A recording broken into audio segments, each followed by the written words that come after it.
बिस्मिल्लाहिर्रहमानिर्रहीम। अस्सलाम वालेकुम स्टूडेंट।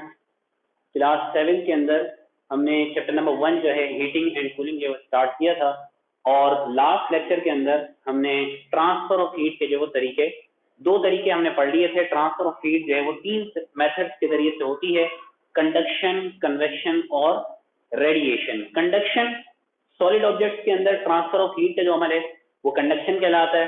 कन्वेक्शन, लिक्विड और गैसेस के अंदर, जिस तरह हमने आपको मिसाल दी थी कि आप पानी का बर्तन भर के उसको चूल्हे पे रख दें, तो वो जो पानी का गर्म होना है, पूरे पानी का गर्म होना है, वो कन्वेक्शन के जरिए से होता है। हमने आपको बताया था कि वार्म वाटर जो है वो कम डेंस होता है कोल्ड वाटर के मुकाबले में, और फिर वो वार्म वाटर जो नीचे मौजूद होता है वो ऊपर चला जाता है, और जो ऊपर ठंडा पानी मौजूद होता है वो नीचे चला जाता है। इसे कन्वेक्शन करंट कहते हैं, और इस तरह से जो है वो ट्रांसफर ऑफ हीट जो है वो कन्वेक्शन यानी लिक्विड और गैसेस के अंदर जो वो होती है। आज का जो हमारा टॉपिक है वो है रेडिएशन। ठीक है, वो क्या है? रेडिएशन। रेडिएशन भी ट्रांसफर ऑफ हीट का एक तरीका है, लेकिन इसके लिए हमें किसी मीडियम की जरूरत नहीं पड़ती। ठीक है,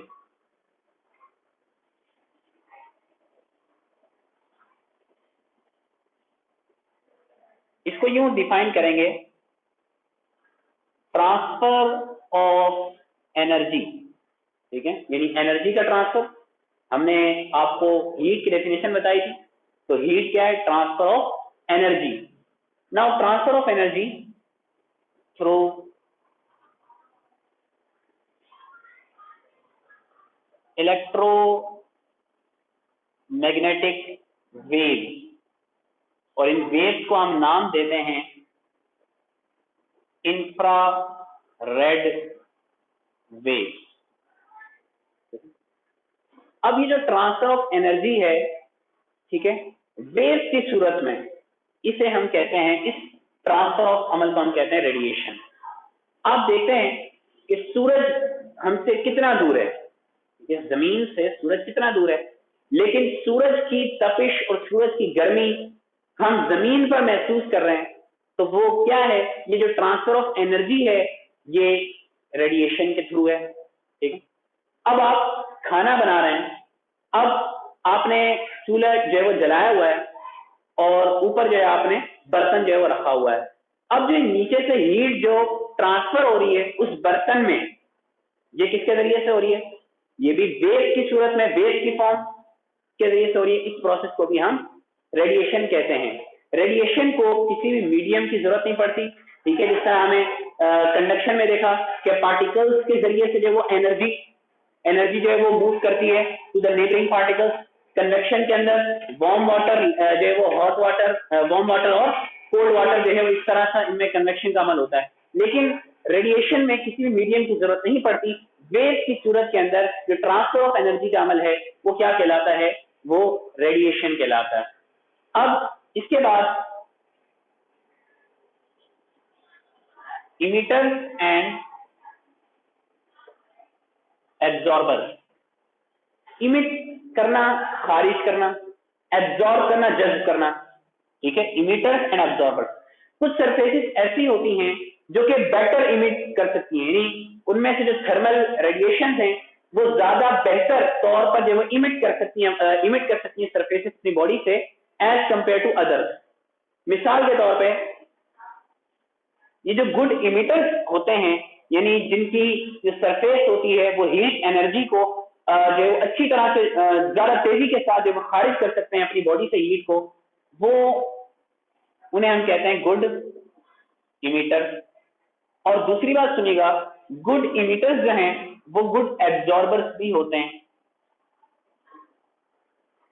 गुड इमिटर्स जो है वो गुड एब्जॉर्बर्स भी होते हैं, यानी जो जिसके अंदर एब्जॉर्ब करने की, हीट एनर्जी को एब्जॉर्ब करने की सलाहियत ज्यादा होती है, उसके अंदर उन सरफेसेस में इमिट करने यानी उसी हीट एनर्जी को खारिज करने की सलाहियत भी जो है वो ज्यादा होती है।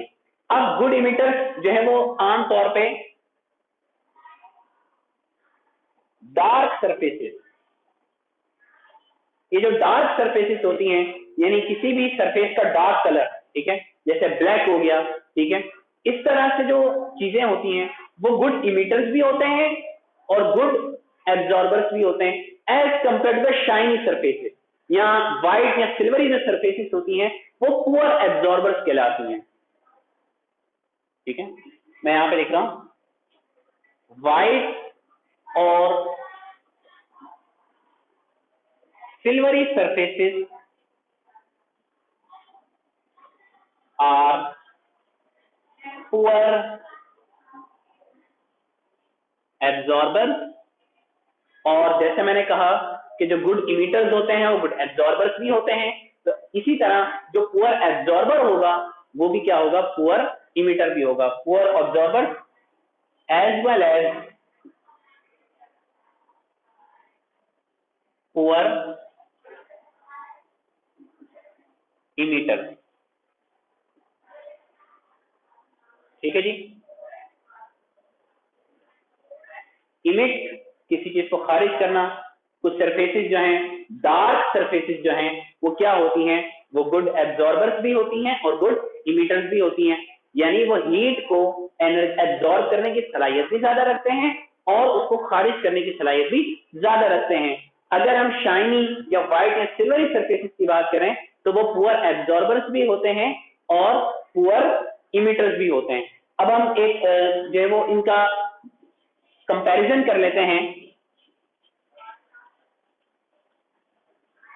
पुअर इमिटर्स और पुअर एब्जॉर्बर्स का।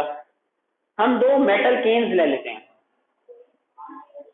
ठीक है, सपोज कर लें एक मेटल कैन है, ये एक दूसरी मेटल कैन है। ठीक है जी, अब इसके अंदर भी वाटर भरा हुआ है, इसके अंदर भी वाटर है और इसके अंदर भी वाटर है और दोनों का टेम्परेचर भी सेम है। सपोज कर लेते हैं 45 डिग्री सेंटीग्रेड, इसका टेम्परेचर भी 45 डिग्री सेंटीग्रेड है और इसका टेम्परेचर भी 45 डिग्री सेंटीग्रेड है। अब इसकी जो सरफेस है, ये मेटल कैन है, इसको हम कैन ए कह देते हैं, ये कैन ए है और ये कैन बी है। अब ये वाला जो कैन ए है इसकी जो सरफेस है वो डार्क है, डार्क सरफेस, जबकि जो कैन बी है उसकी सरफेस जो है वो शाइनी है।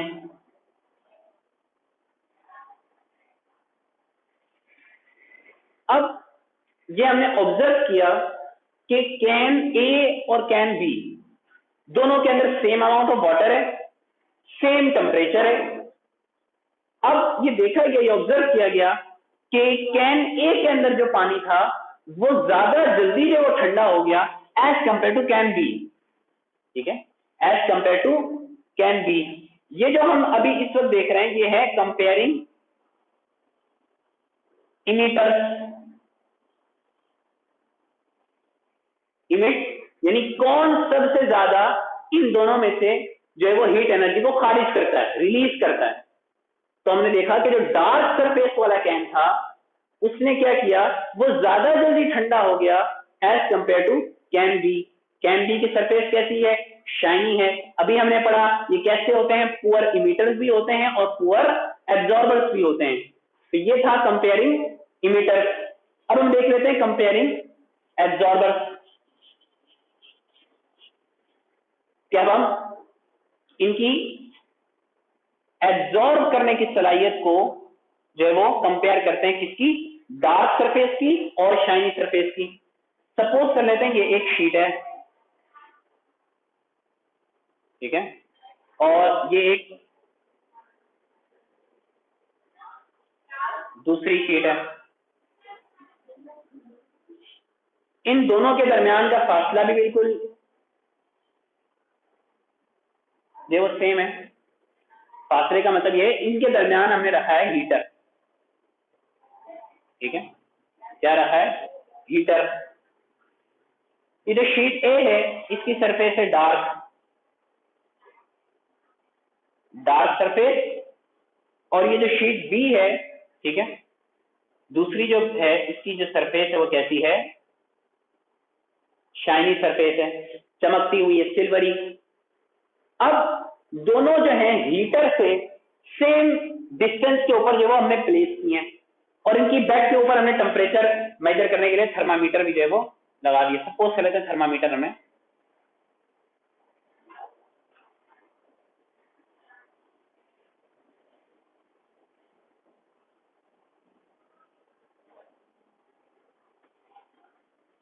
अब ये देखा गया कि दोनों को हमने हीटर दरमियान में रख दिया, दोनों को सेम डिस्टेंस पे रख दिया, दो शीट्स हैं, लेकिन फर्क क्या है कि एक की सरफेस जो है वो डार्क है और एक की सरफेस शाइनी है।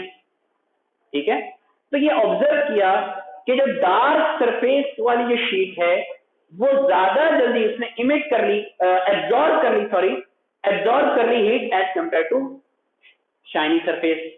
इसका मतलब यह है कि जो डार्क सरफेसेस हैं वो गुड एब्जॉर्बर्स भी हैं और गुड इमिटर्स भी हैं। ठीक है जी, तो अब ये था इमिटर्स और एब्जॉर्बर्स। इसमें हमने देख लिया कि जो डार्क सरफेसेस होती हैं वो कैसी होती हैं, वो गुड एब्जॉर्बर्स भी होती हैं और गुड इमिटर्स भी होती हैं। अब इसके बाद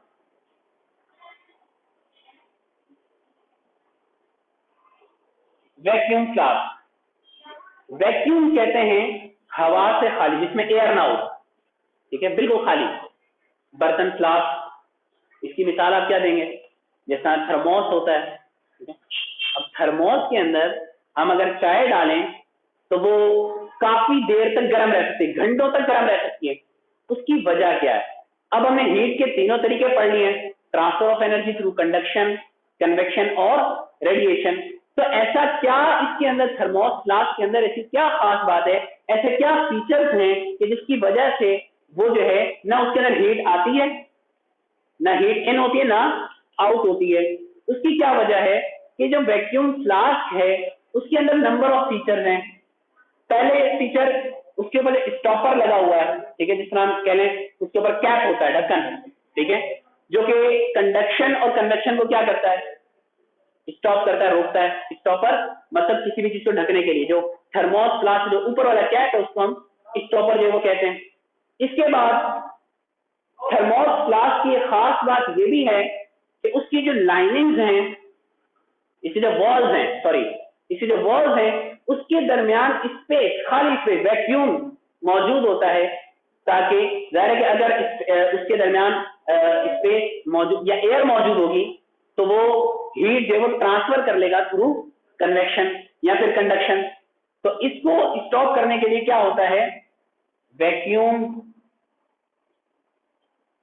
स्पेस इन देयर वॉल्स। ठीक है जी। तीसरा पॉइंट, इसकी जो लाइनिंग्स हैं वो किसकी बनी होती हैं, सिल्वर लाइनिंग। सिल्वर को हम चांदी कहते हैं। इसकी जो लाइनिंग है वो सिल्वरी होती है, ताकि वो चीज जो है वो ना रेडिएशन के जरिए से भी जो है वो क्या ना हो सके, जो हीट है वो मेंटेन रहे, बरकरार रहे, ना उसकी जो हीट है वो कम ना हो।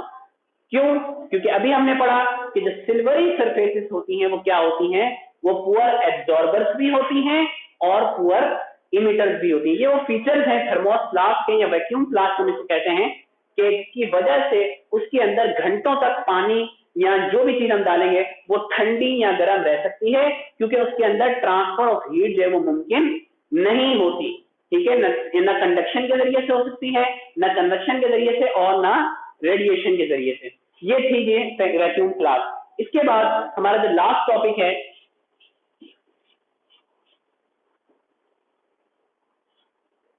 उसमें हम ये देख लेते हैं कि अगर मैं एक आइस लेता हूं, क्रश्ड आइस। ठीक है, मैंने आइस के जो जिस तरह क्यूब्स जो हैं उसको एक मैंने बर्तन के अंदर डाला है और मैं उसको हीट प्रोवाइड कर रहा हूं। तो अब क्या होगा, जैसे हमने इस चैप्टर के शुरू के अंदर ही हमने जो है वो conversion of states of matter जो पढ़ा, कि कैसे चीजें मेल्ट होती है, फिर एवापोरेट होती है, कंडेंसेशन और फिर फ्रीजिंग, ये तमाम चीजें हमने पढ़ी हैं। अब मैं इसको एक ग्राफ के जरिए से शो कर रहा हूं कि क्या होगा अगर मैं एक आइस को, क्रश्ड आइस को जो है वो टेम्परेचर दूंगा तो उसके अंदर क्या क्या चेंजेस जो है वो आएंगी, वो हम देखने लगे। अब ये मैंने ग्राफ बनाया इसमें जो वर्टिकल लाइन आपको नजर आ रही है टेम्परेचर को शो कर रही है, इसमें टेम्परेचर जो बढ़ रहा है, और ये जो हॉरिजॉन्टल लाइन आपको नजर आ रही है ये शो कर रही है हीट एडेड को, यानी कितनी हीट जो है वो हम उसको दे रहे हैं, प्रोवाइड कर रहे हैं। अब सपोज कर लें ये -30 डिग्री है, ठीक है, और यहाँ जो है वो 0 डिग्री सेंटीग्रेड, इस तरह ये टेम्परेचर चलता जा रहा है, और यहाँ पे आप समझ रहे हैं 100 डिग्री सेंटीग्रेड, और इसी तरह ये चलता है 150 डिग्री सेंटीग्रेड, ठीक है। ये हीट जो है वो ऐड हो रही है। अब मेरे पास एक आइस मौजूद है, ठीक है, मेरे पास एक आइस मौजूद है, मैंने उसको हीट देना शुरू किया, ठीक है। आपको पता है कि आइस कौन से टेम्परेचर पे जो है वो बनती है, यानी सॉलिड, लिक्विड या सॉलिड में 0 डिग्री सेंटीग्रेड पे जो है वो आइस हमारे पास बन जाती है। अब इसके अंदर ये पहला जो स्टेज है, ये आइस, मेरे पास आइस मौजूद है, मैंने उसको हीट किया अप टू 0 डिग्री सेंटीग्रेड, ये कहलाएगा स्टेज 1, ठीक है। अच्छा, अब इसके बाद मैंने उसको दोबारा हीट किया,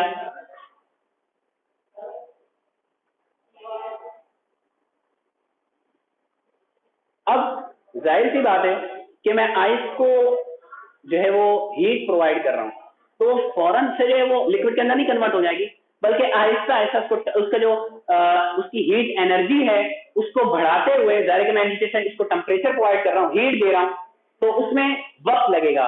तो अब जो दूसरा स्टेज आएगा उसमें क्या होगा, उसमें थोड़ी सी आइस होगी और वाटर, थोड़ी सी आइस और थोड़ा सा वाटर होगा। अब ये कहलाएगा स्टेज 2, ठीक है।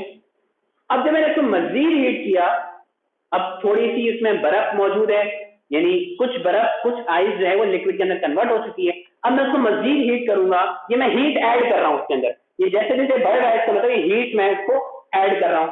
अब वो एक जो है वो एक टेम्परेचर तक पहुंचेगा और 100 डिग्री सेंटीग्रेड,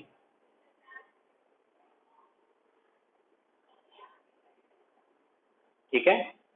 अब इस स्टेज पर क्या होगा कि ये जो आइस थी सारी की सारी किसमें कन्वर्ट हो जाएगी, वाटर के अंदर। ये कहलाता है स्टेज 3, सॉरी इसको मैं यहां पे लिख देता हूं, स्टेज 3। अब आइस को और वाटर को, यानी जो मिक्स आइस और वाटर है उसको मैंने मजीद हीट किया, 100 डिग्री सेंटीग्रेड बॉइलिंग पॉइंट कहलाता है वाटर का, आप सब जानते हैं। अब ये इस तरह से जो है वो ये तमाम चीजें जो है वो वाटर के अंदर कन्वर्ट हो गई। अब मैं इसको मजीद हीट कर रहा हूं, अब क्या होगा, अब जो है ये इसका टेम्परेचर नहीं बढ़ रहा, बल्कि ये अब मिक्स के अंदर वाटर एंड स्टीम, यानी अब आहिस्ता आहिस्ता ये जो प्रोसेस होने लगा है, पहले बॉयल हुआ, boiling point 100 degree centigrade boil होना शुरू हुआ, अब आहिस्ता आहिस्ता वाटर मॉलिक्यूल्स क्या करना शुरू हो रहे हैं, वेपर्स बनना जो है वो शुरू हो रहे हैं, तो वाटर एंड स्टीम, ये स्टेज।